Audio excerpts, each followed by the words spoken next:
इस हमले को नहीं भूलेगा और ईंट का जवाब पत्थर से देगा, और वो भी उनके घर में घुसकर।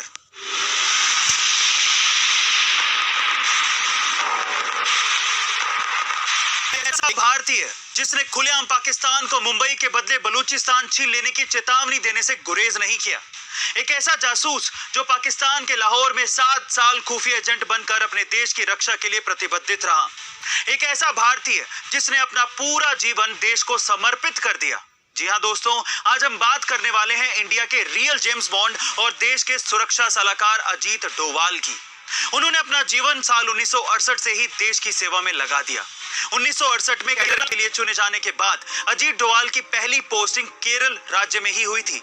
अभी लगभग 1.5 साल ही हुए थे और कन्नूर जिले में थालासेरी के अंदर सांप्रदायिक दंगे भड़क गए, जिसे वहां के तत्कालीन पुलिस अधिकारी कंट्रोल नहीं कर पा रहे थे। तब केरल सरकार ने अजीत डोवाल को थालासेरी भेजने का निर्णय लिया था।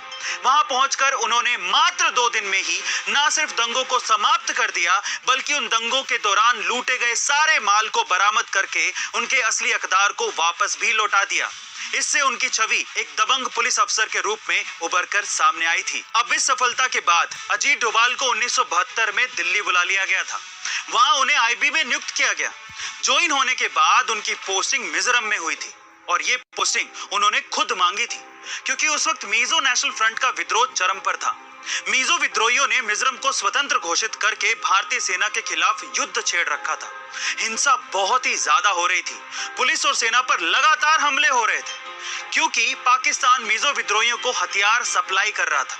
तब अजीत डोवाल वहां पर सीक्रेट एजेंट बनकर गए और विद्रोहियों से मिलकर मिजो आर्मी में शामिल हो गए। आगे चलकर उन्होंने विद्रोहियों का ब्रेन वॉश किया, फिर उन्हें सरेंडर करने पर मजबूर कर दिया।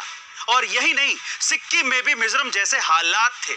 अजीत डोवाल ने अच्छी तरह से संभाला भी और 1975 में सिक्किम को भारत में शामिल भी कर लिया। सिक्किम को भारत में शामिल करने में अजीत डोवाल का बहुत ही अहम हाथ था। अब मिजोरम और सिक्किम के योगदान की वजह से अजीत डोवाल को प्रेसिडेंट पुलिस मेडल के अवार्ड से सम्मानित किया गया।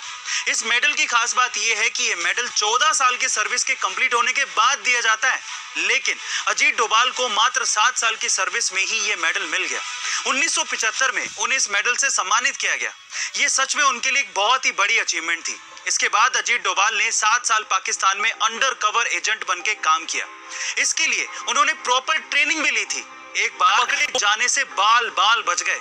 यदि वह पाकिस्तान में पकड़े जाते तो ये पक्का था कि भारत सरकार भी उन्हें अपने देश का नागरिक मानने से इनकार कर देती।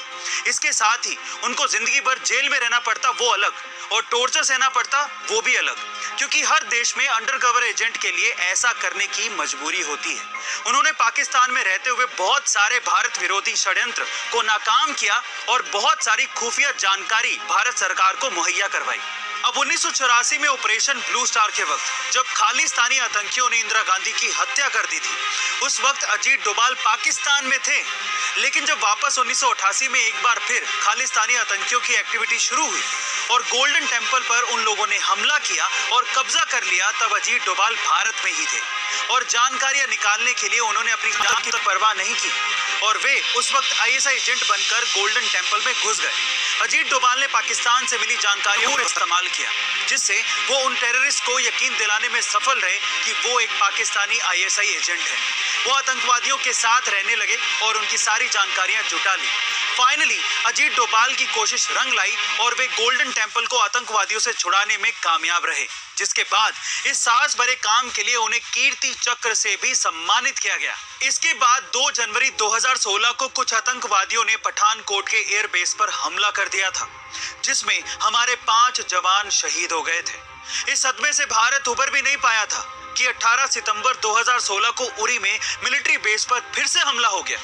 काउंटर अटैक में सारे आतंकवादी जरूर मार गिराए गए थे, लेकिन हमारे 18 जवान भी शहीद हो गए थे, जिसमें घायलों की संख्या काफी ज्यादा थी।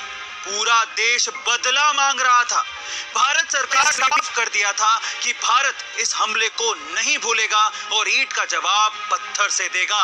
अब वक्त था डिफेंसिव ऑफेंस को सही मायने में यूज करने का, और अजीत डोवाल के मन में ऐसा ही कुछ चल रहा था। उन्होंने इंटेलिजेंस ब्यूरो, डीआरडीओ और रो की मदद से हाईटेक टेक्नोलॉजी का प्रयोग किया।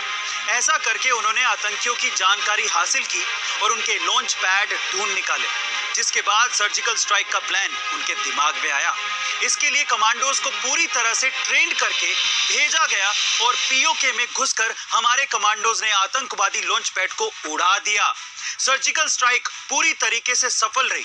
उरी हमले में शहीद हुए जवानों का बदला हमने लिया और वो भी उनके घर में घुसकर। इसके बाद 14 फरवरी 2019 में पुलवामा में सीआरपीएफ के जवानों पर आतंकवादी हमला हुआ।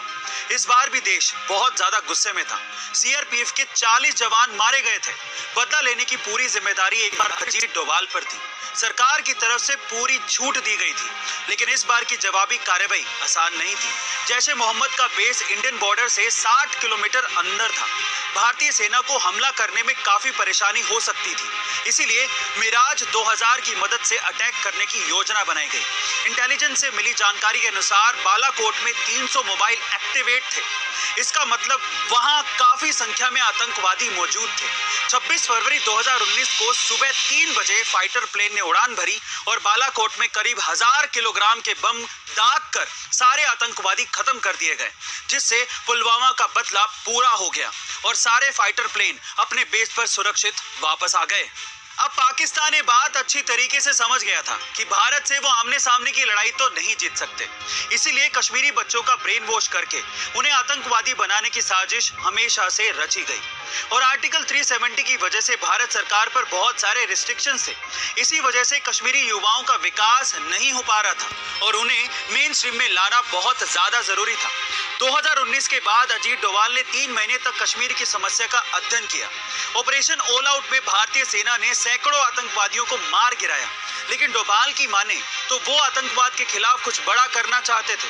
वो था आर्टिकल 370 और 35A संविधान से हमेशा हमेशा के लिए हटाना।